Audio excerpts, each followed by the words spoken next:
I'm Todd Tiahrt from Wichita, Kansas, and I want to start this press conference with one word: vindication. This is what we've been talking about since February 29th. I want to thank Pat Roberts and Sam Brownback, my senators, for helping carry on this fight and telling me when to pull the reins back and when not to. And I want to thank Senators Cantrell and Senators Murray for making this a bipartisan, bicameral effort. They have shown great leadership for the American workers here in the government, and I appreciate their leadership. You know, this is very clear. The Air Force overlooked at least 2 instances where EADS was non-compliant. The French tanker was non-compliant with the requirements of the RFP. In any other proposal, that would have disqualified them.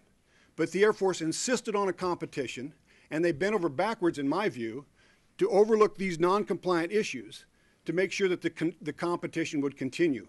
They even changed some of the requirements in some of the modeling, again, to continue the competition. They kept doing one thing after another to continue this competition until they had no other choice but to choose a French tanker. It was very unfair for the American worker, and it was very unfair for the American companies, and I see that this is part of a trend that Congress needs to address.